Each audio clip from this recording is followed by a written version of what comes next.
Okay, now I'll clear one more doubt कि why respiration is known as amphibolic pathway in short. Respiration को amphibolic pathway क्यों कहते हैं? जो conclusion पूरे पैरा का देखिए क्या है, इन्होंने बताया कि रेस्पिरेशन में हमारा कैटाबॉलिज्म भी हो रहा है और एनाबॉलिज्म भी हो रहा है। क्लियर हो गया? तो कैटाबॉलिज्म में हमारा क्या होता है, एक हमारा होता है ब्रेकडाउन फेज, एक हमारा होता है सिंथेसिस फेज। तो ब्रेकडाउन फेज और सिंथेसिस फेज देखो कैसे हो रहा है। यहाँ पे एक लाइन आई है एनसीईआरटी में कि जब हमारा फैटी एसिड और ग्लिसरॉल बनता है फैट से तो वो हमारा चेंज होता है एसिटिल कोएंजाइम ए में। But when it is required, जब हमें ज़रूरत होती है फैटी एसिड्स की, तो वहाँ से हमारा फैटी एसिटिल कोएंजाइम ए से दोबारा से फैटी एसिड्स वापस हो जाते हैं, निकल जाते हैं, बन जाते हैं दोबारा से।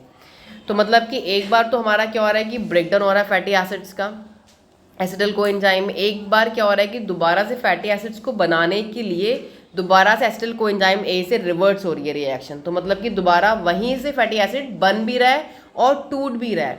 तो यहाँ पे देखिए बहुत इंपॉर्टेंट लाइन आई है, see hence fatty acids would be broken down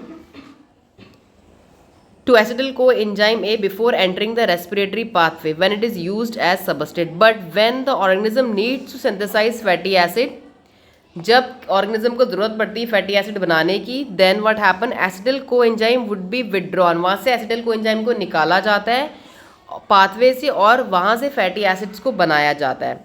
तो इसमें देखिए क्या हो गया, हमारा ब्रेकिंग डाउन भी हो गया एक चीज़ को, और क्या हो गया, सिंथेसिस भी हो गया। So similarly during breaking down and synthesis of proteins respiratory intermediates, तो ऐसी प्रोटीन का भी होता है, वहाँ ब्रेकडाउन भी होता है और फिर अगर ज़रूरत पड़ती है बनाने की तो वहीं से निकाल भी लिया जाता है। ऐसे पाथवे को जहाँ पर सिंथेसिस भी हो रही है तो ब्रेकडाउन प्रोसेस को बोलते हैं हम कैटाबॉलिज्म, ब्रेकडाउन प्रोसेस को बोलते हैं कैटाबॉलिज्म। तो catabolism in simple we will say, catabolism क्या होगा हमारा, जब हमारे फैटी एसिड्स में टूटेगा तो दैट इज़ कैटाबॉलिज्म। जब हमें फैटी एसिड बनाने होंगे शरीर में, क्योंकि अभी हमने तोड़ दिया है, तो एसिटिल कोएंजाइम को पाथवे से विड्रॉ निकाला जाएगा वहाँ से, और निकालने के बाद उससे हम दोबारा से क्या करेंगे, we are able to make fatty acid, वहाँ से हम फैटी एसिड्स बना लेंगे। तो कैटाबॉलिज्म में हो गया ब्रेकडाउन फेज, पहले हमने तोड़ा फैटी एसिड्स में, फिर दोबारा फैटी एसिड्स को बनाया, तो हो गया सिंथेसिस, जिसे बोलते हैं एनाबॉलिज्म।